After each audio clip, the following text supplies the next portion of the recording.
Glória a Deus. Pode sentar, gente. Haja coração. Coisa boa, né? Diga que tem coisa melhor que isso. Tem não. Já pensou escutar Gláucia? Cir? Já pensou? Clevina? Já pensou? O rei dizendo lá, Cássio, entra agora. Não precisa trazer o violino não, cara. Já pensou? Vai ser bom demais, vai ser bom demais.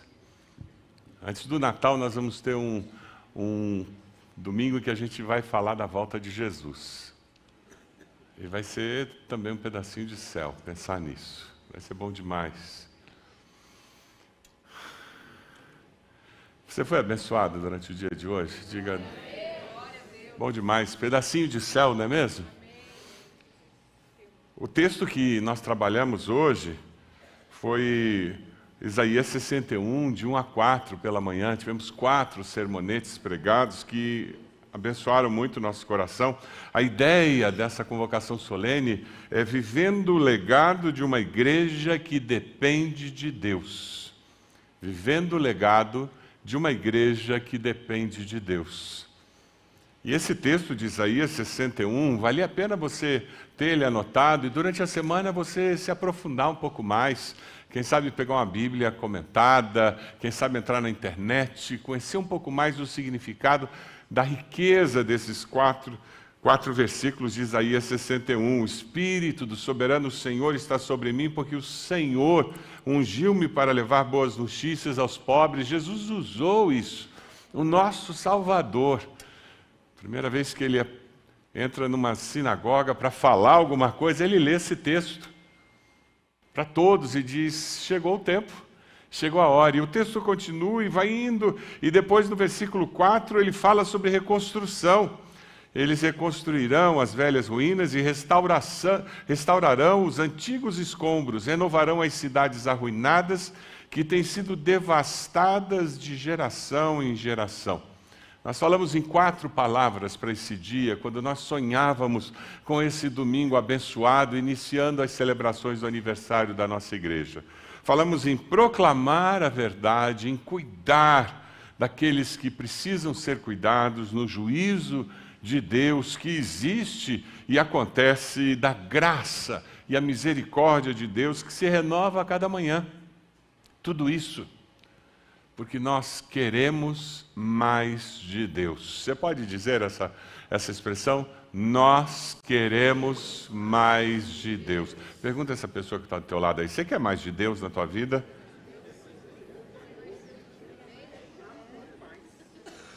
Nós queremos mais de Deus. Sabe, a acomodação é uma desgraça. Nós vamos estudar um texto hoje onde 3 discípulos se acomodaram. A coisa estava tão boa, mas tão boa, mas tão boa, que eles perderam de vista o porquê do Salvador e do ministério deles. Eles subiram o monte com Jesus, eles dormiram. Quando eles acordaram, eles viram Jesus, 2 profetas conversando. Uau! E como se não bastasse, ainda tem outros efeitos que acontecem. Eles veem a glória de Jesus. O que acontece ali é incrível. Aí Pedro, com aquele jeitão que ele fala, sem pensar, né? Vamos fazer 3 tendas, vamos ficar aqui e curtir o barato, porque está bom demais esse negócio. Veja lá, em Lucas 9, 28 e 40 tem esse texto. Aproximadamente 8 dias depois de dizer essas coisas, Jesus tomou a Pedro, João e Tiago e subiu ao monte para orar. Enquanto orava, a aparência de seu rosto se transformou e suas roupas ficaram alvas e resplandecentes como o brilho de um relâmpago. Você consegue se imaginar no monte com Jesus e de repente as roupas dele começam a brilhar como o brilho de um relâmpago, surgiram 2 homens que começaram a conversar com Jesus no meio de tudo isso. Eram Moisés e Elias, apareceram em glorioso esplendor e falavam sobre a partida de Jesus que estava para se cumprir em Jerusalém.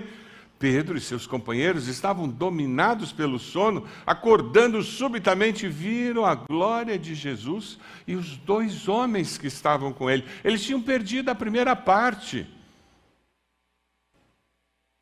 É interessante porque quando estes iam se retirando, Pedro disse a Jesus: Mestre, é bom estarmos aqui, façamos 3 tendas, uma para ti, uma para Moisés e uma para Elias. E veja a observação do texto bíblico. Ele não sabia o que estava dizendo. Enquanto ele estava falando, uma nuvem apareceu e os envolveu, e eles ficaram com medo ao entrarem na nuvem. Dela saiu uma voz que dizia: Este é o meu filho, o escolhido, ouçam-no. Tendo-se ouvido a voz, Jesus ficou só. Os discípulos guardaram isto para si naqueles dias, não contaram a ninguém o que tinham visto.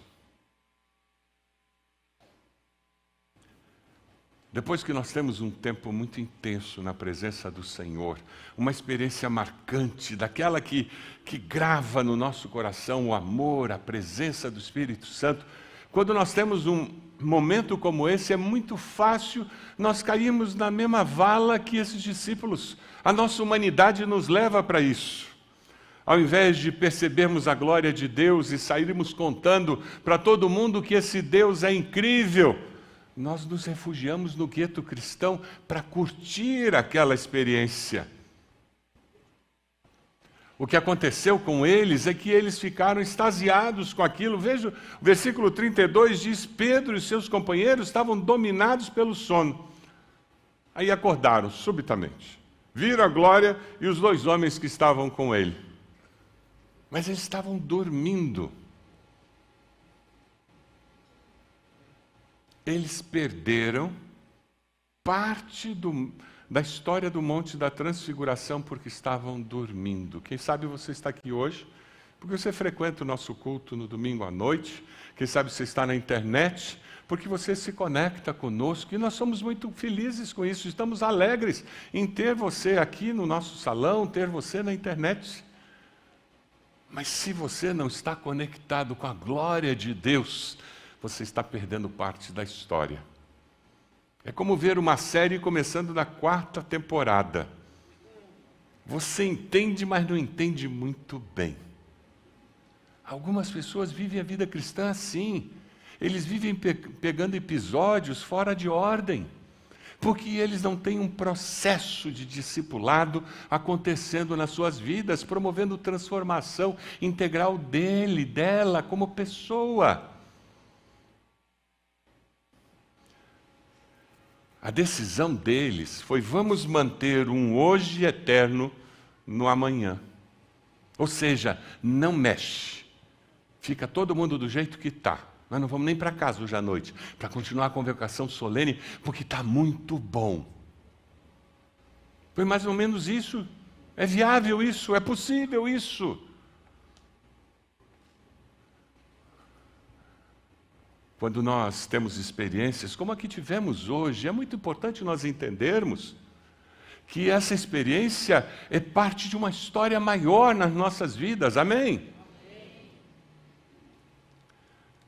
Os discípulos saíram da apatia para o delírio. Satanás, quando ele não consegue impedir que você se aproxime de Deus e que você ame a Deus, quando ele vê que você está descobrindo que é bom amar a Deus e servir a Deus, sabe o que ele faz? Ele torra você. Ele transforma você num fanático, numa pessoa descompensada. Você enxerga demônio atrás de cada folha de árvore. Quando ele não congela, ele torra, porque ele é um desequilibrado. Satanás é um ser desequilibrado. Jesus é o fator de equilíbrio na nossa vida. Amém? A vida abundante, completa, é uma vida equilibrada. Não é uma vida fria, nem morna, mas também não é uma vida descompensada, de delírio. Ele diz lá: mestre, é bom estarmos aqui. Vamos continuar. A gente faz 3 tendas. Tem pessoas que agem como um drogado, que corre atrás do fornecedor da droga e ele rouba em casa, ele rouba na rua, ele desesperado porque ele precisa daquela droga. Tem algumas pessoas em nossos dias que a droga dele se chama Jesus, se chama culto. Eles não são dependentes de Deus. Eles são dependentes dos eventos religiosos. E nunca esqueça que evento é vento. Passou. Evento é um momento. A vida discipular demanda de nós processos, que tem até eventos no meio, como foi o dia de hoje, mas que é maior do que esse evento. O seu relacionamento discipular com Jesus é maior, mais extenso, mais intenso do que esse dia que nós passamos aqui, amém? E foi uma bênção estar aqui. Eles queriam parar o tempo e ficar daquele jeitinho que a coisa está. O legado de quem depende de Deus é um legado discipular. Eu sou discipulado e transformado pelo poder da glória de Deus manifestada na minha vida, e eu faço discípulos em nome desse Jesus que impactou a minha vida com a sua glória. Quando você começa a analisar esse texto, você fica intrigado com o fato de que eles não conseguem reconhecer o mover de Deus naquele processo de dar autoridade ao seu filho, naquela fase tão importante da vida dele. Não. A experiência que eles estavam tendo, eles agiam como se eles fossem o centro do universo. Vamos fazer uma tenda para cada um deles e a gente fica aqui curtindo barato. Porque Deus me deu essa experiência, Deus trouxe uma cura na minha vida, Deus me ajudou a resolver aquele problema de relacionamento, aquela questão profissional, tudo porque eu agora posso curtir isso. Lamento informar, mas você não é o centro do universo. Deus é o centro do universo. Nós temos a tendência, como seres humanos falhos que somos, de olhar a vida e as circunstâncias da vida com nossos óculos, achando que tudo existe por nossa causa. E alguns de nós perdemos até de vista que nós servimos a Deus. E não é o contrário. Deus não nos serve. Quando nós vemos a glória de Deus, o objetivo de Deus é que nós comecemos a fazer uma releitura da nossa história, uma releitura da história da sociedade, uma releitura do que está acontecendo, porque nós percebemos o mover de Deus nas circunstâncias, nos fatos. Deus é um Deus que está agindo. Versículo 33 é muito interessante porque eles dizem, quando eles iam se retirando, Pedro disse a Jesus, mestre, é bom estarmos aqui, façamos 3 tendas, uma para ti, uma para Moisés, uma para Elias. Ele não sabia o que estava dizendo. Quando eu e você deixamos que o nosso ego se torne o centro da nossa história, nós não sabemos o que estamos dizendo. Nós estamos incapacitados para tomar decisões sérias, para interpretar a vida. Se a subida da montanha é necessária, a descida é igualmente importante. Nós precisamos, sim, de convocações solenes como essa. Separamos um dia para orar, e orar, e orar, e orar, e muda assunto e ora, e muda assunto e ora. Canta, adora, adora, adora, palavra, palavra. Nós precisamos disso, sabe por quê? O nosso coração fica calejado muitas vezes. A gente se acostuma com as manifestações de Deus, então a gente precisa ter esses momentos. Mas a gente não pode ficar na montanha, tem que descer dela. Nós não fomos criados para o isolamento da montanha. Nós fomos criados para descer do monte. e curar feridas. E levar a salvação para pessoas que não conhecem. Eu estava preparando esse sermão e Deus trouxe à minha mente duas experiências que eu tive no passado que foram muito marcantes. Sabe aquelas experiências, eu costumo dizer que eu guardo num estojo de veludo bem bonito, essas experiências dentro do cofre do meu coração. Eu não conto para muita gente. É um negócio assim tão precioso, um momento com Deus tão especial. Um deles foi quando eu era jovem ainda, e faz tempo isso. Num retiro de carnaval. Lembra do tempo que tinha retiro de carnaval? Num daqueles retiros, teve um dia que no culto da manhã, o céu desceu à terra. Foi algo assim impressionante. A gente chorava, a gente cantava, e terminava um cântico, alguém puxava outro, e terminava um, alguém puxava outro, aí alguém fazia uma oração, aí alguém lia um texto. Eu sei que nós passamos da hora do almoço e ninguém ia embora. Aí quando chega o momento de acabar, acabou. Da maneira como começou aquele derramar de Deus, ele acabou. Eu me lembro que as pessoas saíram daquele lugar onde nós estávamos tendo o culto em silêncio. Você já viu Batista sair em silêncio? Não sai. Todo mundo saiu em silêncio lá fora. E eu nunca vou esquecer do comentário de um jovem que estava do meu lado o tempo todo. A gente estava lá fora. As pessoas começaram a falar aos pouquinhos. Ele vira para mim, bateu no meu ombro e disse: Roberto, o que foi que aconteceu lá dentro? Olhei para ele e disse: como assim? Eu não sei, todo mundo chorando, tanta cantoria, tanta oração, eu não sei o que aconteceu, porque comigo não aconteceu nada. Ele estava lá. Ele estava lá. Mas ele estava dormindo, que nem os apóstolos, os discípulos estavam. Ele perdeu a manifestação da glória de Deus. Ele perdeu o mover de Deus. Se você está aqui e você diz: essa parece a minha história, eu quero dizer para você que você ainda pode dizer: Senhor, me perdoa, quebra esse meu coração. Transforma meu coração de pedra em coração de carne, Deus, para que eu perceba o mover do Teu Espírito. Uma outra experiência que eu tive, que Deus também trouxe à minha mente, foi no tempo que eu e ele estávamos plantando uma igreja hispana no Texas, durante o meu doutorado. Eu tinha um grupo de jovens imenso, eram 7 jovens. Dava numa van. E eu soube que tinha um concerto de uma banda que os jovens gostavam muito, numa cidade próxima. Eu montei um esquema, eu consegui licença dos pais e consegui acertar tudo e tal. E lá fomos nós de van para aquele concerto. A banda tocou. Foi um culto assim muito gostoso. Teve palavra, teve música, teve adoração. E de repente, o líder daquela banda disse: Deus está me dizendo para a gente se ajoelhar, e a gente se ajoelhou.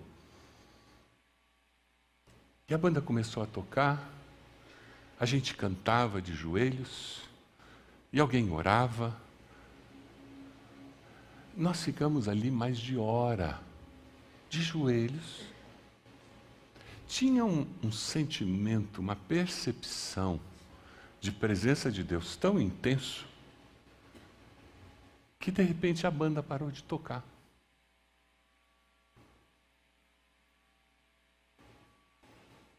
Você consegue imaginar mais de 2.000 jovens fazendo esse silêncio? Ninguém se mexia. A presença de Deus gera temor dentro de nós. E um sentimento de que, Deus, eu não quero perder isso. Foi o sentimento que alimentou o coração de Pedro quando ele disse: Senhor, vamos fazer as tendas, vamos ficar por aqui, isso que está bom demais. Não mexe, não sacode. E nós ficamos por muito tempo em silêncio. Até que bem devagar e bem suave a banda voltou a tocar. E aos poucos as pessoas foram se levantando e nós cantamos uma música final, que não precisava mais. Eu me lembrei de outras experiências. Aqui na nossa igreja, em cultos, momentos em que Deus fez uma visitação ao meu coração. Vocês já devem ter me ouvido muitas vezes dizendo, gente, eu acho que não precisa nem pregar, né? Vamos embora para casa. Mas não dá para ficar preso na montanha. Uma visão claramente definida e princípios absorvidos na mente e no coração dão senso de direção, alimentam nosso senso de missão. Esse é o desafio da nossa geração. A igreja brasileira é uma igreja muito abençoada.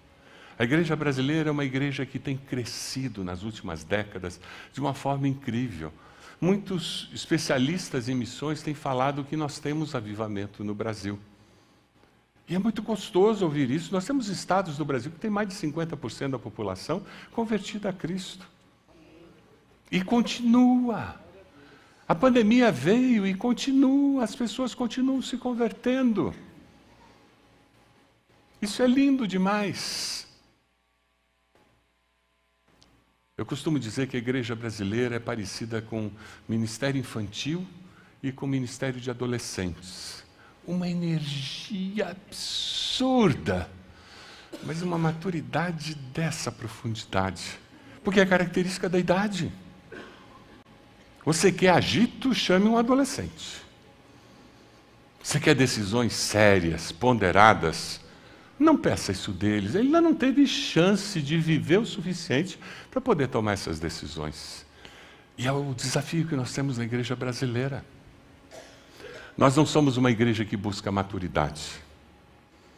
Nós somos uma igreja imatura que consome a fé. E esses são dois contrastes que você encontra nesse texto.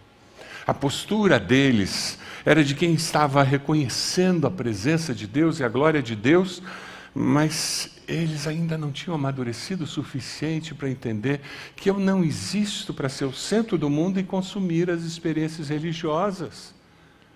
Eu existo para ter experiências com Deus e levá-las para as outras pessoas. Descer do monte para fazer diferença lá embaixo. Cristianismo de consumo é um cristianismo de conforto, sem propósito. Muitos hoje, quando escolhem uma igreja, escolhem a igreja pelo serviço que a igreja presta. A maioria das pessoas hoje, infelizmente, não escolhe uma igreja pelas oportunidades de serviço que eles terão naquela igreja. Isso reflete a imaturidade da igreja brasileira. Criança não tem maturidade para tomar decisões pensando em como ela vai abençoar aquelas outras pessoas. Uma criança pode até num gesto fazer isso, mas ela não tem o arrazoado da motivação principal para servir alguém. Eu e você somos desafiados a buscar maturidade cristã. Essa experiência que tivemos hoje deve ser usada para nos levar a um grau maior, a um degrau superior de dependência de Deus, de busca de Deus, de caminhar com Deus e de compartilhar o amor de Deus. Sabe, o texto continua e fala que coisas incríveis apareceram lá em cima. E foi isso que mexeu com eles. Eles ouviram a voz de Deus. Você já se imaginou ouvindo a voz de Deus como eles ouviram? Eles viram uma nuvem, foram envolvidos por ela. O povo aqui da adoração vive tentando botar uma fumacinha por lá. Na realidade, eles estão querendo destacar a iluminação, gente. Mas eles foram envolvidos por uma nuvem. Você consegue imaginar na mente de um judeu que ouviu a vida inteira sobre aquela caminhada no deserto? Como é que Deus guiava o povo? Com fogo à noite e uma nuvem durante o dia. E aquela nuvem aparece com Jesus com vestes resplandecentes. Aparecem dois homens e eles conseguem identificar. Não tinha foto de Moisés e Elias? Como é que eles perceberam que era? Discernimento dado por Deus. E é interessante porque as roupas eram resplandecentes. O sonho do ministro Rodrigo. Consegui fazer um musical aqui com alguém aparecendo com roupa desse jeito. É muito efeito especial. Mas se eu me alimento só de algodão doce, eu terei as vitaminas que eu preciso para crescer? Não. Consumidor da fé só engorda, não cresce. Só engorda, não cresce. Eu vou no musical hoje aqui, amanhã eu vou num culto em tal igreja, no outro dia eu vou no outro culto, aí eu acesso a internet, eu vejo 50 igrejas numa semana, e eu estou correndo atrás de pessoas e palavras que me façam viver a vida cristã dessa maneira. Eu vou morrer de inanição. Se eu e você podemos nos reunir hoje, caminhar hoje à tarde pela propriedade. Sabe por quê? Porque há 63 anos atrás, pessoas se reuniram e decidiram que iriam fazer mais do que ter experiências com Deus. Eles decidiram que eles iam ter, sim, experiências com Deus, mas servindo a Deus. Ou você acha que a vida do apóstolo Paulo foi da luz que ele viu no dia da conversão e o tempo todo foi assim com coisas sobrenaturais acontecendo? Quantos dias normais como que você vai viver amanhã, o apóstolo Paulo viveu? Entre uma experiência e outra. E de repente o naufrágio, e aquela víbora morde, todo mundo fica olhando, dizendo, vai inchar, vai morrer, e ele não morre. Mas tinha acontecido uma opção de coisa antes, assim. Isso, você lê o livro de Atos, ele não registra todos os dias da vida de Paulo, registra. Só registra os destaques. E é nesse todo dia que a essência da vida discipular se manifesta. Eu confio mesmo no feijão com arroz do dia a dia. Eu permaneço casado mesmo nos momentos difíceis, porque eu sei que Deus vai honrar esse compromisso. Eu permaneço sendo testemunha fiel, sendo honesto, mesmo quando ninguém vai ficar sabendo se a gente der aquele jeitinho. E a vida discipular se manifesta nas coisas simples do dia a dia. Aqueles discípulos estavam sendo muito desafiados. Eu queria mostrar uma foto aqui. E o povo mais antigo da igreja vai gostar de ver, por favor. Uma é a casinha de madeira, foi o primeiro prédio que a nossa igreja teve. E a segunda é a Gago Coutinho 140. Quantos estavam lá na Gago Coutinho 140? Olha lá, tem bastante gente aqui. Prédio abençoado. Aí a frente do prédio caiu. A gente foi tirar uma parede para fazer uma galeria, porque não tinha mais lugar para ninguém. Mas essa é outra história. Pergunta ao Edivardo que ele conhece essa história. Né, Edivardo? Depois disso aí, veja lá o que aconteceu. Próxima foto. Nós construímos um prédio de 4 andares. Caiu à frente da igreja. Nós estávamos com um panfleto para que as pessoas conhecessem a nossa igreja. Pronto para ser mandado fazer. Adivinha qual era o título do panfleto? Igreja Batista do Bacaxeri, uma janela para o céu, e a frente caiu. Literalmente nós víamos o céu do salão de cultos. Deus reverteu isso, nós construímos um prédio de 4 andares e mais adiante compramos uma fábrica do lado Isso depois, com aquela geração ali do final da década de 90, começo do ano 2000, nós demos um passo de fé e compramos essa propriedade. Momentos de mover de Deus. Você acha que foi fácil? 4 anos pagando prestação todo mês? A entrada da nossa igreja, quando nós compramos essa propriedade, os dízimos e ofertas, eram R$35 mil. Sabe qual era a prestação que nós pagávamos todo mês? R$25 mil. Desafio de fé. Quanto almoço, quanto bazar. Quantos milagres de processo na justiça que saía. Gente que doou terreno, que doou carro. Mas o mover de Deus é desse jeito mesmo que a coisa acontece.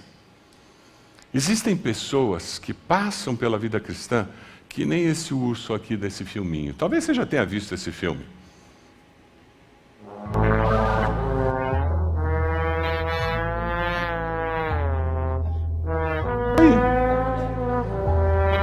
Vai ter convocação solene. Não, eu vou ficar cansado, vou não. E sempre tem uma palavra para baixo, para trás. Eu quero mostrar um outro vídeo agora. É desse jeito que Deus quer você vivendo a vida cristã. Vai lá. O próximo.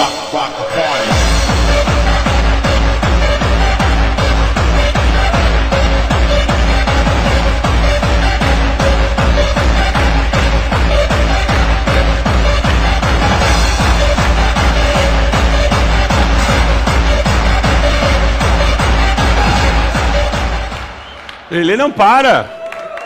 Ele não para. Eu tenho certeza que Deus está falando ao seu coração. Sabe o que aconteceu quando eles desceram daquele monte? Jesus não aceitou a proposta das 3 tendas. Eu imagino Jesus olhando para Pedro, dizendo: Pedro, toma jeito, para com isso, cara. E os outros 2 devem ter concordado, ficaram caladinhos. Falaram nada. Eu posso imaginar uma pessoa com a personalidade de Pedro descendo aquela montanha contrariado. Pô, ia ser tão legal. Pô. O mestre também não dá chance para a gente não pode opinar em nada. E eles chegam lá embaixo e eles levam um susto.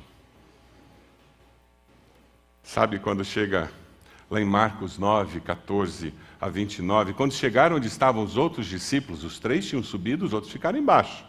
Viram uma grande multidão ao redor deles e os mestres da lei discutindo com eles. Um homem no meio da multidão respondeu: Mestre, eu te trouxe meu filho que está com o espírito que o impede de falar. Onde quer que o apanhe, jogam no chão, ele espuma pela boca, arranja os dentes, fica rígido. Pedi aos seus discípulos que expulsassem o espírito, mas eles não conseguiram. Respondeu Jesus: Ó geração incrédula, até quando estarei com vocês? Até quando terei que suportá-los? Tragam-me o menino. Jesus tomou-o pela mão e o levantou. O menino ficou em pé. Depois de Jesus ter entrado em casa, seus discípulos lhe perguntaram em particular: por que não conseguimos expulsá-lo? Sim, os discípulos tinham tentado. Mas eles não tinham dado conta. A gente precisa da experiência da montanha, mas só faz sentido essa experiência da montanha quando a gente desce e a gente transforma a vida das pessoas. Jesus responde: essa espécie só sai pela oração e pelo jejum. Por isso que nós demos a ênfase de aqueles que pudessem jejuar, jejuassem durante o dia de hoje. Jejum é uma das disciplinas cristãs esquecidas, particularmente no meio das igrejas históricas.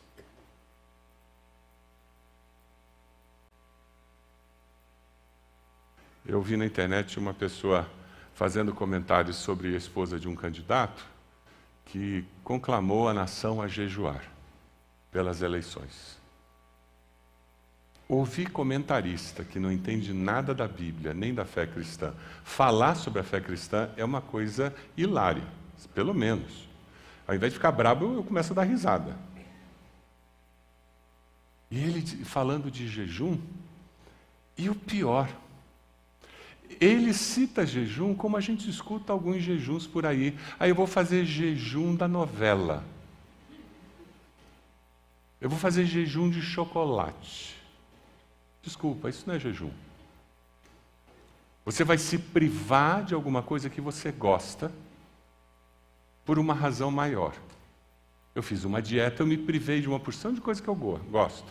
Comi salada até dizer chega. Mas foi uma decisão minha.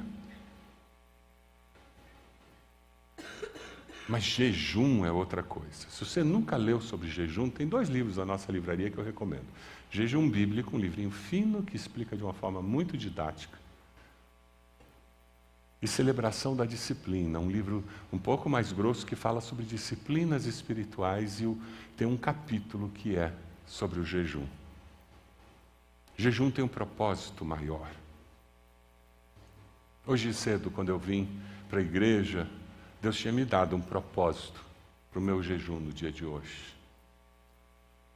E é interessante porque eu estou saindo desse dia com algumas ideias com relação a esse propósito. E com mais dúvida do que certezas. Porque eu não fiz jejum para manipular Deus. Eu fiz jejum para ouvir mais a Deus. Para ser mais sensível. Cada vez que eu sentia um pouquinho de fome, eu dizia: Deus, eu quero ter essa fome do Senhor. E não de comida. Eu sou guloso. A gente faz jejum para lembrar que mais do que comida física, eu preciso de comida espiritual. Amém? Jesus disse: tem algumas situações de desordem na vida que só com jejum e oração que você vai resolver. No alto da montanha tem descanso e glória de Deus. E nós precisamos de dias como o de hoje. Fisicamente você pode estar exaurido. Mas espiritualmente você está reavivado. Não é assim? É isso mesmo. Nós precisamos desses momentos. Mas no pé da montanha, a gente precisa entender que existe luta e derrota. De muitos discípulos de Jesus que não têm visto a glória de Deus. Não tem percebido o mover de Deus na sua vida e por isso não tem chegado à maturidade cristã e fazem uma leitura toda equivocada da vida. Eu tenho 3 desafios para você hoje. O primeiro, eu decido buscar a Deus em todo o tempo. Você vai deixar esse legado para os seus discípulos, vai deixar esse legado para a sua família. Quem sabe lá no seu túmulo eles coloquem, dizendo: Silvanir Silva, um homem que dependia de Deus. Uau, já imaginou a família tomar essa decisão? Fidelis, um homem que buscava a Deus. Precisa botar mais alguma coisa ali na lápide? Legado. Como as pessoas conhecem você. Talvez lá na empresa você seja a fonte de alegria de todo mundo. Conta piada o dia inteiro, brinca com todo mundo. Mas tem algum vínculo com a sua fé? A percepção que eles têm de quem você é? Segundo desafio, eu decido levar outras pessoas lá no Monte da Transfiguração. Para que juntos nós possamos descer e viver a vida cristã com poder, maturidade, promovendo transformação. Você aceita esse desafio? O terceiro desafio, eu decido buscar maturidade espiritual. Eu vou me envolver em classes de estudo bíblico, grupo discipular, eu vou buscar oportunidades para crescer, eu vou fazer jornada do discípulo, jornada não sei do que, eu vou me envolver na minha igreja, aproveitando todas as oportunidades que nós temos, porque de uma coisa eu sei, eu preciso amadurecer na fé. Um sonho de anos está se concretizando. Nós temos classe de escola bíblica antes do culto da noite. É uma questão de você se organizar. Sim, Ah, mas tem meus parentes que vêm. E diz para eles, olha, eu fico aqui com vocês numa boa até tal hora, porque essa hora eu tenho que sair. Querem vir comigo? E prepare-se, porque alguns deles podem aceitar o teu convite. Nós vamos participar da ceia agora. E enquanto participamos da ceia do Senhor, pegamos os elementos, eu quero que você pense nessas 3 perguntas. Eu vou pedir para colocar essas 3 decisões ali na tela de novo. Você que está em casa, pegue os elementos da ceia agora, prepare-se. Se você não pegou, ali na recepção, e aqui nós temos os cálices para você participar. Tempo especial com Deus. Tempo especial com Deus. Feche seus olhos. Tem algum pecado para ser confessado? Uma decisão a ser tomada? Uma posição a ser assumida? Ah, pastor, eu nunca tomei uma decisão ao lado de Jesus. Agora é a hora. Diga, Senhor, eu te peço perdão pelos meus pecados. Diga isso para Ele. Eu me arrependo dos meus pecados. Eu confesso Jesus como meu Senhor e Salvador. Você fez essa oração? Onde você está? Levante a mão bem alto. Eu gostaria de orar por você. Graças a Deus. Pode abaixar. Mais alguém? Levante a mão, aquela senhora. Graças a Deus. Pode abaixar. Mais alguém? Onde você está? Levante sua mão bem alto, dizendo, pastor, eu quero Jesus. Graças a Deus. Pode abaixar. Mais alguém? Mais alguém? Tempo de confissão. Lá atrás, já vi. Graças a Deus. Pode abaixar. Mais alguém?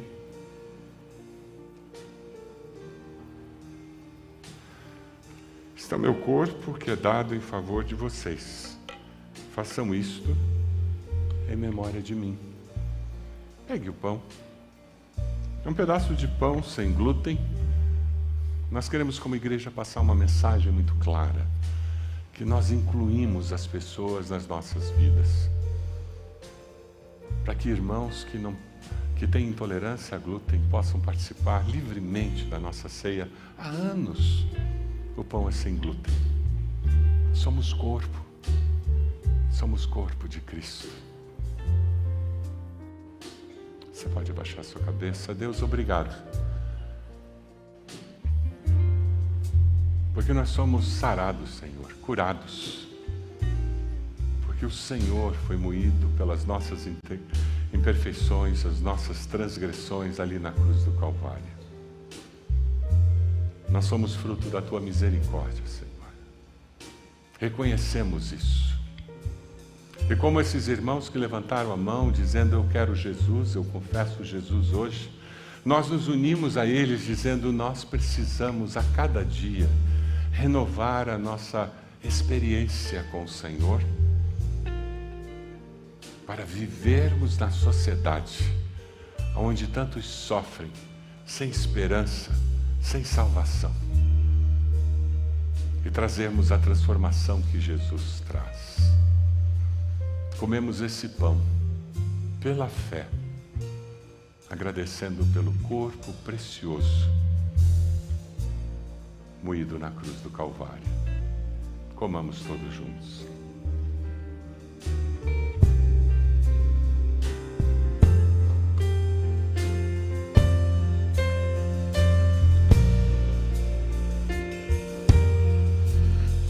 De cruz se erigiu, dela ao dia fugiu, revelando vergonha e pavor.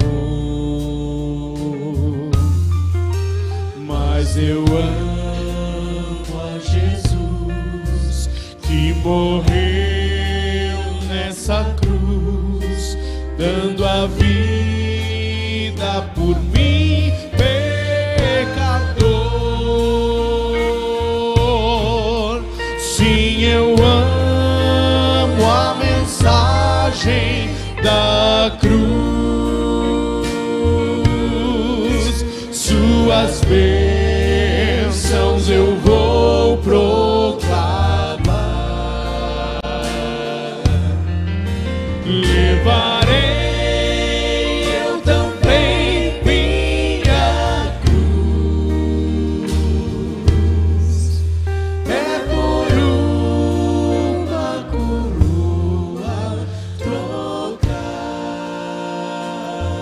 Este cálice é a nova aliança no meu sangue. Façam isso sempre que o beberem, em memória de mim. Esse cálice nos ajuda a lembrar que o sangue de Jesus nos limpa de todo pecado. Que se confessarmos nossos pecados a Deus, Ele é fiel e justo para nos perdoar os pecados e nos purificar de toda injustiça. Nós celebramos isso. Celebramos o fato de que vivemos com a segurança de que o Senhor é por nós. Que aquele que começou a boa obra em nós há de completá-la até o dia de Cristo Jesus. Amém? Bebamos todos.